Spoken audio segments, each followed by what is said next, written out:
사무엘상 7장 14절입니다. 구약성경 417페이지입니다.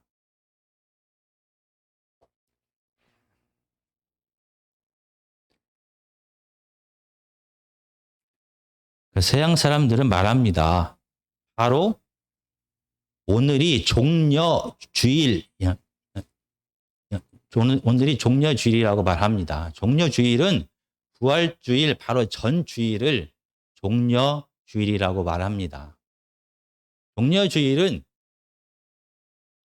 살아계신 하나님, 왕이신 예수 그리스도께서 예루살렘으로 십자가를 지기 위하여 입성한 바로 그날입니다. 살아계신 하나님이신 하나님의 아들이신 왕이신 그분은 새끼 나귀를 타고 예루살렘으로 입성을 합니다. 하는 사람들은 종려나무 가지를 꺾어서 예수님을 환영합니다. 많은 이스라엘 백성들은 바로 그들이 그토록 기다리던 메시아, 다윗의 후손인 메시아가 예수님이다라는 것을 확신합니다. 그리고 종려나무 가지를 꺾어서 그 다윗의 후손 메시아를 환영하는 것입니다. 왜냐하면 사사기가 아니라 스가랴 9장 9절에 보면은 이렇게 기록되어 있습니다. 시온에 따라 크게 기뻐할지어다. 예루살렘에 따라 즐거이 부를지어다. 보라, 내 왕이 내게 임하시나니 그는 공의로우시며 구원을 베푸시며 겸손하여서 나귀를 타시나니 나귀의 작은 것 곧 나귀 새끼니라. 바로 그들이 이스라엘 백성들이 그렇게 기다리던 메시아가 이 스가랴의 예언대로 하면은 새끼 나귀를 타고 예루살렘으로 오실 것이다 라고 예언했습니다. 그리고 지금 예수 그리스도께서 새끼 나귀를 타고 예루살렘으로 들어오시는 것입니다. 바로 그토록 원했던 다윗의 후손 메시아를 그들은 지금 환영하고 있는 것입니다. 다윗은 메시아의 모델입니다. 모든 적들을 다 물리치고 예루살렘으로 입성하는 그 다윗의 모습을 이스라엘 백성들은 늘 상상하고 기대했습니다. 마치 다윗이 다스렸던 그 사랑과 정의가 넘치던 그 시대를 기대하면서 다윗의 후손인 메시아가 다시 이스라엘에 오셔서 다스리게 되면 다윗 시대처럼 정의와 공의와 사랑으로 그 땅을 다스릴 거다라고 그들은 생각하게 되었습니다. 지금 저희는 거의 넉 달 동안 사무엘서를 통하여 하나님의 뜻을 듣고 있습니다. 사무엘서는 바로 이 다윗에 대하여 기록한 책입니다. 그리고 사무엘은 하나님의 뜻을 받아 이 다윗을 왕으로 기름 부은 자가 바로 사무엘입니다. 다윗의 시대를 통하여 메시아의 시대가 어떠할 것인가라는 것을 사람들은 맛보게 되었습니다. 마찬가지로 이 하나님의 사람 사무엘이 다스렸던 시대를 통하여 다윗의 시대가 어떠한 시대인지를 맛보게 됩니다. 하나님의 말씀은 사무엘상 7장 14절입니다.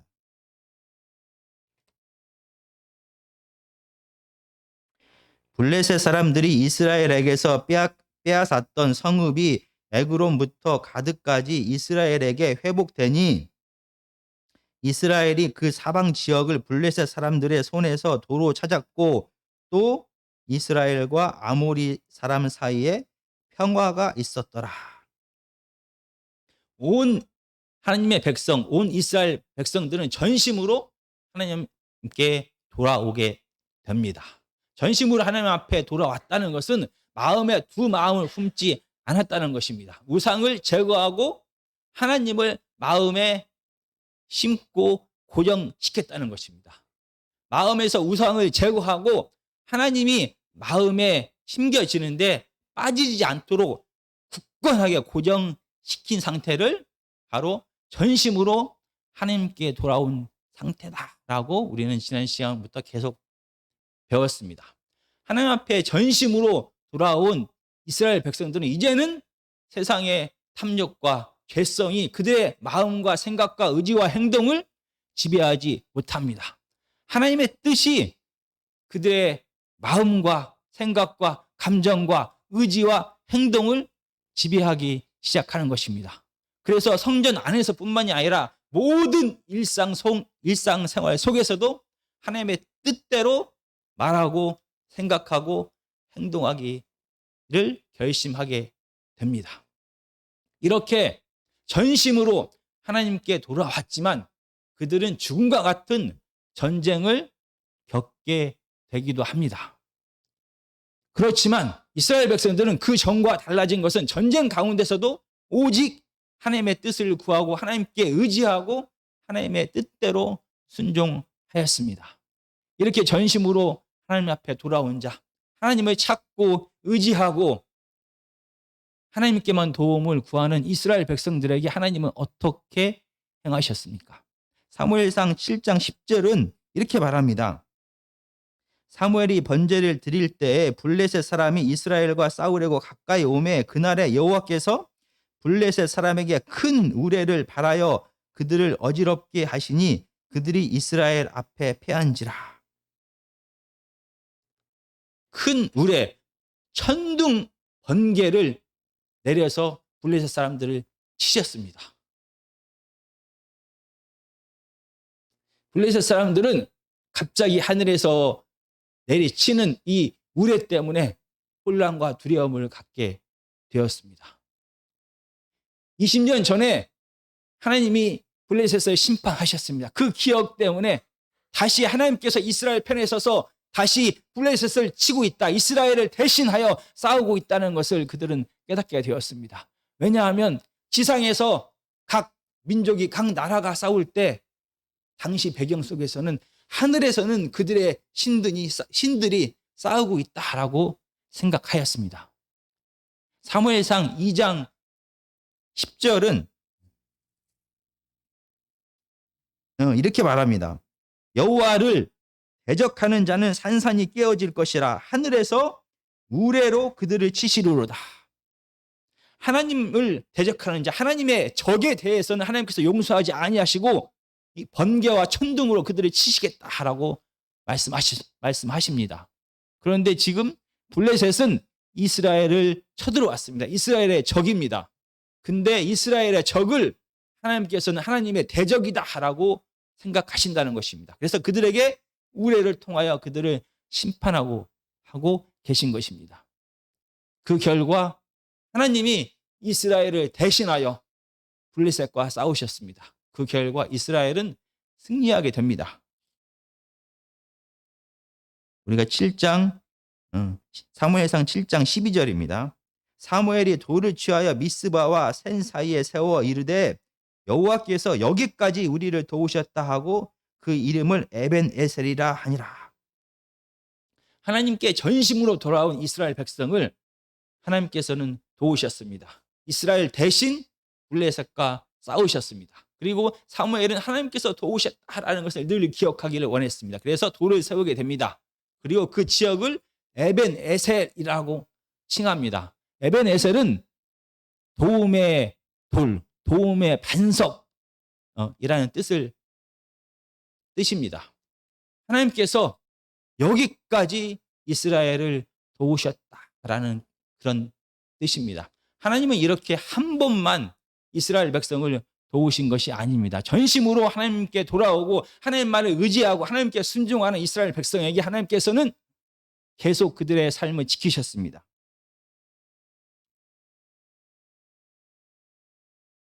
여기 17장 13절과 14절입니다. 이에 블레셋 사람들이 굴복하여 다시는 이스라엘 지역 안에 들어오지 못하였으며 여호와의 손이 사무엘이 사는 날 동안에 블레셋 사람을 막으심에 블레셋 사람들이 이스라엘에게서 빼앗았던 성읍이 에그론부터 가드까지 이스라엘에게 회복되니 이스라엘이 그 사방 지역을 블레셋 사람들의 손에서 도로 찾았고 또 이스라엘과 아모리 사람 사이에 평화가 있었더라.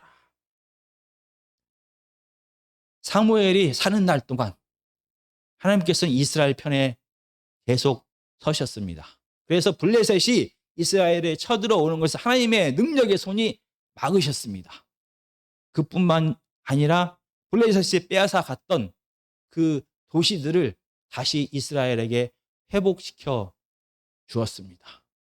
그리고 아모리 족속과의 사이에서 전쟁이 그치고 평화가 찾아오게 하셨다라고 말씀하십니다.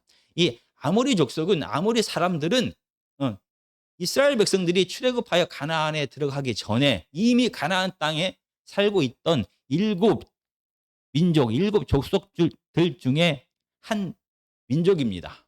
그런데 창세기 15장과 사사기 6장에서는 바로 아모리 족속이 마치 이스라엘의 가나안 땅에 살고 있는 7민족의 대표인 것처럼 이렇게 기록을 합니다.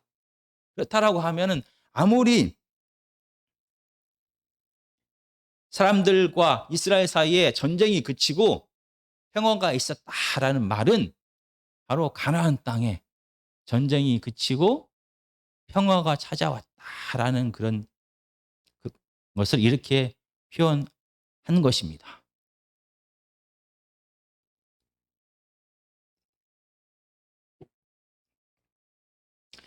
그런데 전심으로 하나님께 돌아온 자, 하나님을 찾는 자, 하나님 앞에 도움을 구하는 자, 그 마음과 생각과 행동을 하나님의 뜻대로 살아가는 자에 대하여 하나님께서는 이렇게 여기까지 그들을 도우셨습니다. 그래서 그 땅에 평화가 있게 하셨습니다. 그런데 이상합니다. 최근에 제 설교의 바로 패턴입니다. 그런데 이상합니다 라고 말하면 이때부터 진짜 설교가 시작되는구나 라는 것입니다. 하나님은 이스라엘을 돕는 반석이십니다. 그 하나님이 이스라엘을 대신하여 이스라엘의 적들과 싸우고 있습니다. 그런데 왜 이스라엘은 여기까지만 전쟁을 했던 것입니까? 왜 이스라엘은 여기에서 멈췄던 것입니까? 왜 하나님께서는 여기까지만 이스라엘을 도우셨던 것입니까? 하나님이 그들 편입니다. 전능하신 그 하나님이 이스라엘과 함께 하시고 돕는 반석이 되셨습니다. 그런데 왜 이스라엘은 가나안 전역을 향하여 전쟁을 벌이고 그 땅을 차지하려고는 노력을 하지 않고 왜 잃어버린 그 블레셋의 몇 지역만을 회복하는 것으로 만족한 것입니까? 왜 그들은 거기까지만 나아간 것입니까? 왜 하나님은 이스라엘 백성을 거기까지만 도우신 것입니까? 이 질문의 답을 우리가 듣기 위해서는 땅에 대한 하나님의 원리, 하나님의 뜻을 우리가 알아야만 하는 것입니다. 저희가 레위기 25장 23절입니다. 토지는 영구히 팔지 말 것은 토지는 다 내 것임이라. 너희는 거류민이여 동거하는 자로서 나와 함께 있느니라. 이 땅에 대한 하나님의 통치 원리를 하나님은 말씀하십니다. 모든 땅은 다 하나님 것이다 라고 선포를 하십니다. 그리고 사람들은, 그 땅에 거하는 사람들은 그 땅을 소유하는 것이 아니라 그 땅을 하나님의 뜻대로 사용하는 것이다. 하나님께서 그들에게 선물로 주신 것이다 라는 그런 뜻입니다. 그리고 이 땅을 취하고 땅을 빼앗기게 되는 원리를 신명기 2장에서는 아주 자세하게 기록합니다. 신명기 2장 4절과 5절 12절입니다. 너는 또 백성에게 명령하여 이르기를 너희는 세일에 거주하는 너희 동네 너희 동족 에서의 자손이 사는 지역으로 지날진대 그들이 너희를 두려워하리니 너희는 스스로 깊이 삼가고 그들과 다투지 말라. 그들의 땅은 한 발자국도 너에게 주지 아니하리니 이는 내가 세일산을 에서에게 기업으로 주었습니다. 12절입니다. 호리 사람도 세일에 거주하였는데 에서의 자손이 그들을 멸하고 그 땅에 거주하였으니 이스라엘이 여호와께서 주신 기업의 땅에서 행한 것과 같느니라. 지금 신명기 2장에서는 세일 땅을 호리 백성이 맨 처음에 차지하게 되었다. 그런데 그 땅을 에서가 가서 싸워서 이겨서 그 땅을 차지하게 된다라고 말합니다. 이 세일 땅뿐만이 아니라 신명기 2장에서는 암몬 땅, 모압 땅, 가삿 땅, 그리고 마지막에는 가나안 땅에 대하여 같은 원리를 적용합니다. 우리가 시간 관계상 마지막으로 이 가나안 땅에 대하여 신명기 2장 24절은 이렇게 말합니다. 너희는 일어나 행진하여 아르논 골짜기를 건너라. 내가 헤스본 왕 아모리 사람 시혼과 그의 땅을 내 손에 넘겼은즉 이제 더불어 싸워서 그 땅을 차지하라. 마치 세일 땅처럼, 암몬 땅처럼, 모압 땅처럼, 가삿 땅처럼 가나안 땅도 처음에는 아모리 족속으로 대표되는 가나안의 7 족속에 주었다라는 것입니다. 그런데 이제는 그 땅을 너희가 단대하게 싸워서 쟁취하라, 취하라라고 하나님은 말씀하십니다. 왜? 처음에 주었던, 처음에 어떤 민족에게, 어떤 사람에게 그 땅을 선물로 하나님은 사용하게 하십니다. 그런데 어느 순간 그 땅을 다른 민족이 차지하는 것을 하나님은 허락하십니다. 왜 어떤 사람은, 어떤 민족은 땅을 차지하고 어떤 민족은 땅을 빼앗기게 되는 것입니까? 그 원리가 무엇입니까? 우리가 창세기 15장 16절입니다. 하나님이 아브라함에게 이렇게 말씀하십니다. 내 자손은 4대 만에 이 땅으로 돌아오리니 이는 아모리 족속의 죄악이 아직 가득 차지 아니함이니라 하시더라. 이 가나안 땅을 아모리 족속이 지금 차지하고 있습니다. 그런데 가나안 땅을 이제 4대 후에 아브라함의 후손 이스라엘 백성들이 차지하게 될 것이다. 왜냐하면 이 가나안 땅에 죄악이 가득하게 되기 때문이다 라고 말합니다. 하나님의 땅을 차지하고 빼앗기는 원리는 간단합니다. 하나님은 모든 땅의 소유주가 하나님이십니다. 그리고 그 땅을 선물로 각 민족에게, 각 사람에게 그들의 재능과 능력의 분량에 따라서 선물로 주십니다. 각 사람들은 하나님의 은혜로 그 땅을 차지하게 됩니다. 다만 그 땅을 차지한 사람들은 그 땅을 책임 있게 관리해야 될 의무를 지게 됩니다.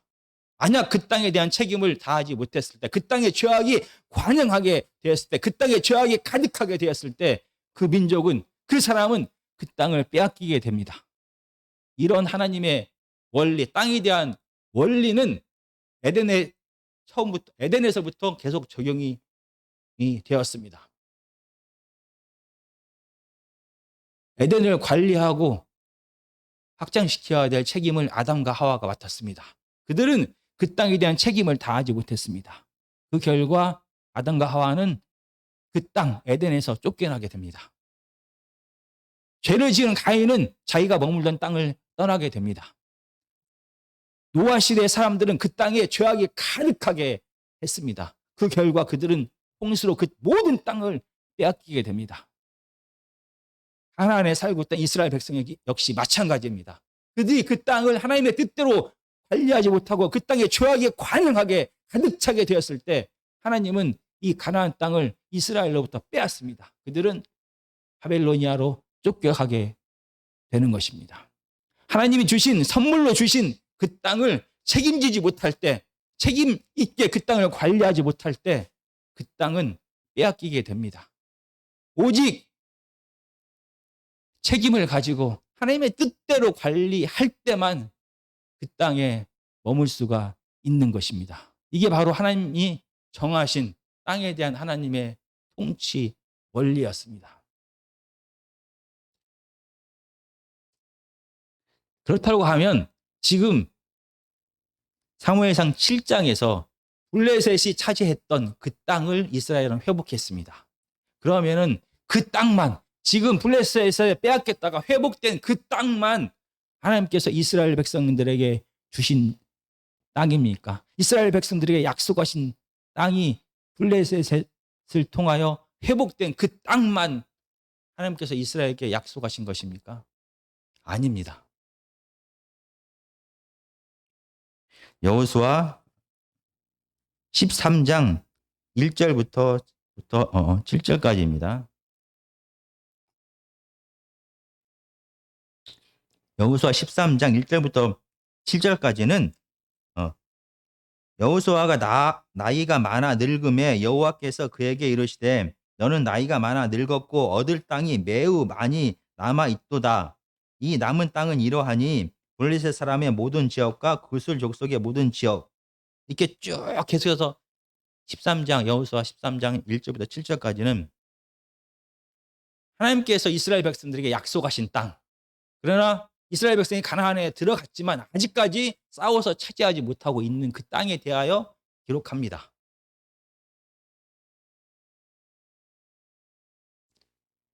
블레셋을 통하여 사무엘상 7장에서 회복한 그 지역만 하나님께서 이스라엘 백성들에게 약속한 땅이 아닙니다. 동서남북으로 지금 회복해야 될, 쳐들어가서 차지해야 될 땅이 너무도 많이 남아 있습니다. 하나님의 사람 사무엘이 다스리는 그 시대에도 여전히 차지하고 회복해야 될 땅이 너무나 많이 남아 있습니다. 지금은 기회입니다.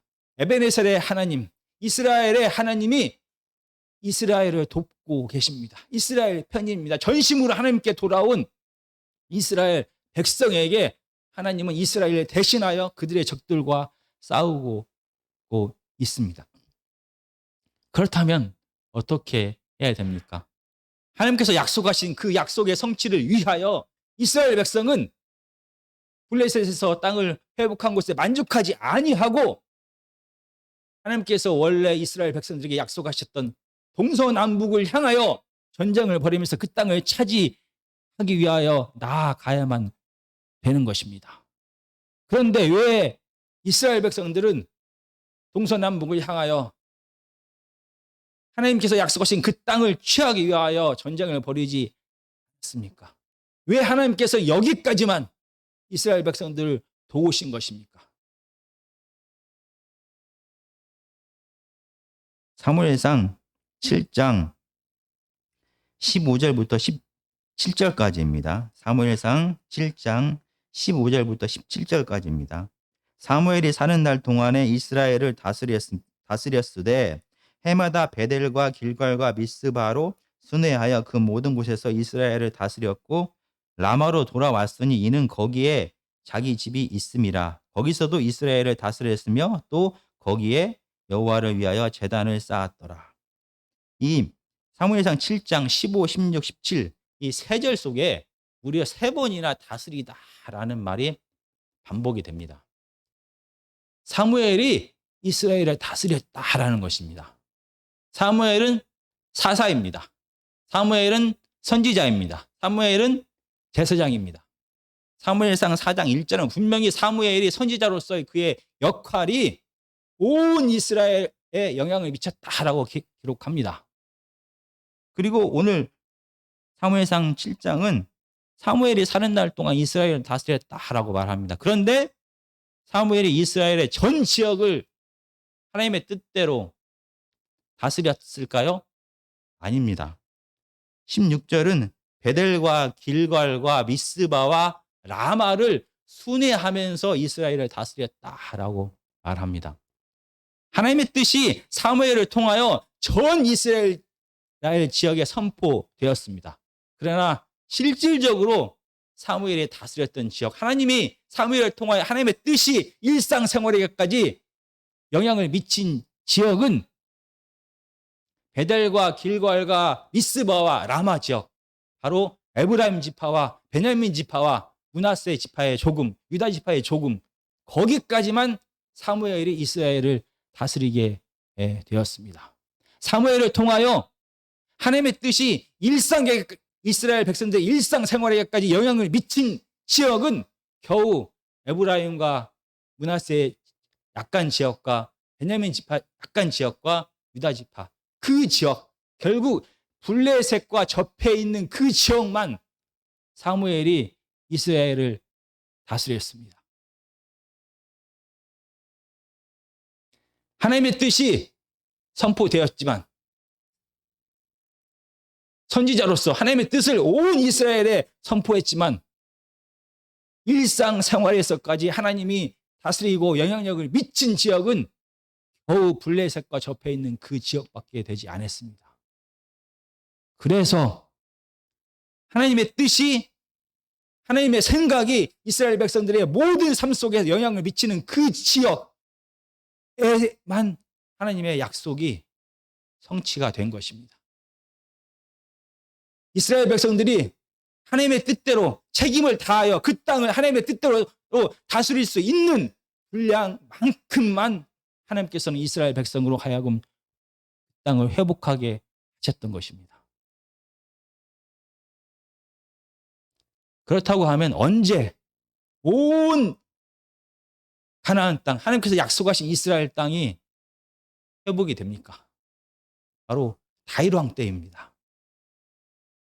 사무엘 하 8장 14절 15절입니다. 사무엘 하 8장 14, 15절입니다. 14절 뒷부분에 보면 다윗이 어디로 가든지 여호와께서 이기게 하셨더라. 다윗이 온 이스라엘을 다스려 다윗이 모든 백성에게 정의와 공의를 행할세. 하나님의 뜻이 어느 한 지역에만 영향을 미친 것이 아니라 하나님의 다스림이 다윗을 통하여 온 이스라엘에 영향을 미치게 되었습니다. 다윗은 동서남북 모든 곳으로 가서 하나님께서 약속하신 그 모든 지역을 다 쳐들어가서 다 차지하게 됩니다. 그리고 그 지역을 하나님 앞에 돌립니다. 하나님의 뜻대로 그 지역을 다스립니다. 모든 백성에게 정의와 공의를 행할세. 정의와 공의는 굳이 구분하지 않아도 됩니다. 공의라는 것은 피조세계 이 땅에 하나님의 뜻이 실현되었을 때 바로 공의가 실현되었다라는 것입니다.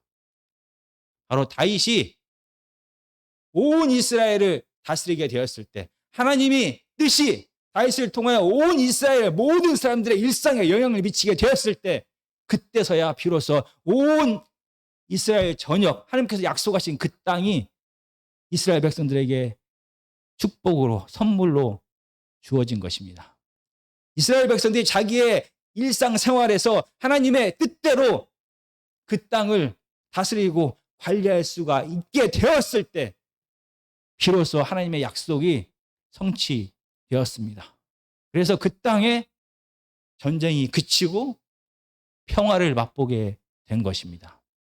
평화라는 것은 하나님의 안식이 온전하게 실현된 모습을 평화하다라고 말합니다. 죄악과 무질서, 전쟁이 그치고 그 땅에 하나님의 생명력이 넘치게 되어서 그 땅에 사랑과 정의를 맛보게 된 때를 평화다라고 말합니다. 그 땅을 차지하고 싸워서 이겨서 그 땅을 차지하고 그 땅을 하나님의 뜻대로 관리하고 유지할 수 있을 만큼 자랐을 때, 성장했을 때 하나님은 이스라엘 온 백성들에게 하나님께서 아브라함에게 약속하신 그 모든 지역을 다 회복시켜 주셨습니다. 그리고 그 땅에 가나안 땅에는 전쟁이 그치게 되었고 하나님의 다스림으로 인한 사랑과 평화를 맛보게 된 것입니다. 그런데 이렇게 하나님의 뜻대로 온 약속받은 온 지역을 차지하고 회복되었을 때만 이 가나안 땅에 사랑과 정의가 피었던 것은 아닙니다. 바로 그 땅을 다 차지하지 못했지만 여호수아 시대에도 그 땅에 전쟁이 그치고 하나님의 안식이 있었다라고 말합니다. 믿음의 사람들이 사사로서 역사할 때 여전히 회복되어져야 될 그 땅이 많이 있음에도 불구하고 가나안 땅에는 전쟁이 그치고 평화가 있었더라라고 말합니다. 그리고 마지막 사사인 이 사무엘 시대에도 아직도 여전히 이스라엘의 약속이, 이 언약의 땅이 회복되어지지 않았음에도 불구하고 이 가나안 땅에는 전쟁이 그치고 평화가 있었더라라고 말합니다. 비록 그들이 아직 부족하고 연약하여서 모든 이스라엘을 향한 약속이 성취되지 아니했지만 그들의 전심으로 그들의 마음과 그들의 생각과 그들의 감정과 그들의 의지를 온전히 하나님의 뜻대로 살아갈 때 하나님께서는 그들의 삶에 함께 하셨습니다. 그들을 도우셨습니다. 그들과 함께 하셨습니다. 그리고 그 땅에, 이 가나안 땅에 원래 하나님의 약속대로 그 땅을 확장하거나 회복시키지는 못했을 망정 그 땅에서 전쟁이 그치게 하고 죽음의 두려움을 그들에게서 몰아내셨습니다. 그래서 이스라엘 백성이 온전히 자기의 책임을 다할 수 있을 만큼 믿음이 자랄 때까지 이스라엘 백성이 온전히 이 하나님께서 약속하신 그 땅을 차지할 만큼 강한 군사력과 경제력을 갖기 전까지 그들의 믿음이 장성하여서 모든 것을 책임질 그 분량대로 자라기까지 하나님께서는 그들의 마음이 하나님 앞에 온전히 돌아왔을 때 그들을 지키셨습니다. 그들을 외부의 적으로부터 그들을 지켜서 그들의 현재 지금 분량만큼의 땅을 회복시키시고 그들이 더 장성할 수 있도록 적으로부터 지키시고 공급하시고 보호하셨습니다. 그 결과 이 가나안 땅에는 전쟁이 그치고 평화를 맛보게 되었습니다. 오늘 하나님의 말씀을 다시 한번 간단하게 정리하고자 합니다. 이 살아계신 하나님, 능력의 하나님이십니다. 못하는 것이 없습니다. 이 살아계신 하나님은 약속한 것을 반드시 지키시는 신실하신 하나님이십니다. 그런데 이 살아계신 하나님은 이스라엘 백성들과 함께 일을 하십니다. 이스라엘 백성들이 보조를 맞춰서 이스라엘 땅을 다스렸습니다.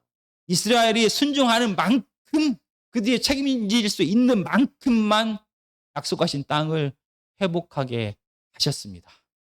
그렇지만 분명한 것은 이스라엘의 전심으로 하나님 앞에 돌아왔을 때 그들이 연약하고 부족하지만 그들의 마음이 하나님께만 향하고 있을 때에는 하나님께서는 그들을 보호하시고 그들에게 평화를 주셨습니다. 그들은 하나님의 생명력이 다스리는 자유와 평화를 맛보게 되었던 것입니다. 그러나 세상은 다릅니다. 세상의 질서, 죄성은 다릅니다. 힘과 쾌락을 추구하는 세상은 끝이 없습니다. 자기가 더 많이 가지기 위하여 불안과 두려움과 미움과 질투와 투쟁을 계속합니다. 그들의 사회, 세상의 질서가 지배하는 사회에는 전쟁이 가득합니다. 두려움이 가득합니다. 미움이 가득합니다. 불안이 가득합니다. 생명이 없습니다. 기쁨이 없습니다. 위로가 없습니다. 왜냐하면 이 죄성은 만족함이 없습니다. 아무리 많이 누리고 아무리 모든 것을 가졌어도 더 많이 가져야만 됩니다. 그래서 세상은 전쟁을 하게 됩니다. 계속해서 싸우게 됩니다. 그러나 하나님은 다릅니다. 하나님이 이미 이스라엘 백성들을 택하셨습니다. 그리고 하나님의 뜻대로 이 땅을 살아가기를 원했습니다. 이스라엘 백성들이 가장 강했을 때 이 가나안 땅에는 전쟁이 아닌 평화를 맛보게 됩니다. 그렇지만 하나님께서 이스라엘 백성들을 역사 속에서 마치 바벨론이나 페르시아나 알렉산더나 로마 제국처럼 온 세상을 다스리게 허락하지 아니하셨습니다. 이스라엘이 가장 강했을 때에도 살아계신 하나님께서 아브라함에게 약속하신 그 지역만을 다스리도록 허락하셨습니다. 그들로 하여금 너희가 힘이 넘치니까 모든 가나안 땅을 다 차지하라. 그래서 로마 제국처럼 모든 땅을 투쟁에서 차지하고 착취하고 지배하는 나라가 되라라고 말씀하지 않으셨습니다. 하나님은 각 사람에게, 각 나라에게 그들의 분량만큼을 선물로 주셨습니다. 그리고 그 땅에서 하나님의 뜻대로 그 땅을 관리하고 그 땅에서 살아가도록 하셨습니다. 이렇게 하나님의 뜻이 일상에서 지배하게 되었을 때 그 땅에는 전쟁이 아닌 평화를 맛보게 됩니다. 그 땅에는 두려움이 아닌 위로를 맛보게 됩니다. 그 땅에는 미움이 아닌 사랑을 맛보게 되었습니다. 개인에게도 똑같이 하나님의 말씀이 적용이 됩니다.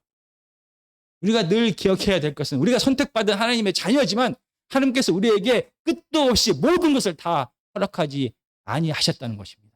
하나님은 그 사람의 분량대로 각 사람에게 힘을 허락하십니다. 각 사람에게 재물을 허락하십니다. 각 사람에게 지식을 허락하십니다. 각 사람에게 그 사람의 분량대로 자리를 허락하시고 그 사람에게 일할 터전을 허락하십니다. 그런데 사람은 하나님께서 우리에게 허락하신 분량이, 땅이, 지식이, 재물이 얼마인지 알지 못합니다. 그렇지만 분명한 것은 만약 우리의 삶 속에 평안함이 없다 하면, 우리의 삶 속에 전쟁과 같은 죽음만이 가득하다면, 우리의 삶 속에 두려움이 가득하다면, 우리의 삶 속에 미움이 가득하다면, 우리의 삶 속에 위로가 전혀 없고 서로를 향한 분노만 가득하다면, 그리고 내가 다스리는, 내가 책임지는 우리 공동체 안에 기쁨이 없다라고 하면 지금 뭔가 잘못된 것입니다. 하나님의 뜻이 우리를 통하여 드러나는 것이 아니라 우리 안에 있는 죄성이, 우리 안에 있는 탐욕이, 우리 안에 있는 왕되고자 하는 이 탐욕과 쾌락이 우리를 다스리고 있다는 것입니다. 그래서 우리 안에도 기쁨이 없습니다. 우리 안에 두려움과 불안과 미움과 질투와 시기가 가득합니다. 그리고 우리가 속한 공동체에도 기쁨이 없습니다. 위로가 없습니다. 하나님의 다스림을 받는 자는 하나님께 주신 모든 것을 하나님의 뜻대로 사용합니다. 그 결과 하나님의 뜻대로 살아가는 자가 속한 공동체는 기쁨을 맛보게 됩니다. 하나님의 생명을 함께 나눔을 통하여 위로를 받게 되고 평화를 맛보게 되는 것입니다. 만약 우리 안에 하나님이 주시는 평안함이 없다면 우리는 고민해봐야 됩니다. 비록 우리에게 주어진 것이 너무나 작아 보일지라도 그 안에서 하나님의 뜻을 실행하면서 살아가면 하나님께서는 분명히 우리 안에 평화를 주실 것입니다. 그리고 우리가 장성하여서 이 모든 것을 다 감당할 만한 믿음을 갖게 되었을 때, 우리가 모든 것을 다 감당할 만한 능력을 갖게 되었을 때 하나님은 우리에게 약속하신 모든 것을 회복시켜서 우리로 하여금 그 땅을 차지하게 할 것입니다. 그리고 그 땅에 전쟁이 아닌 평화가 흘러 넘치게 될 것입니다. 정말 우리의 삶에, 우리가 속한 공동체의 삶에 하나님의 사랑과 평화가 넘쳐나기를 간절히 기도합니다.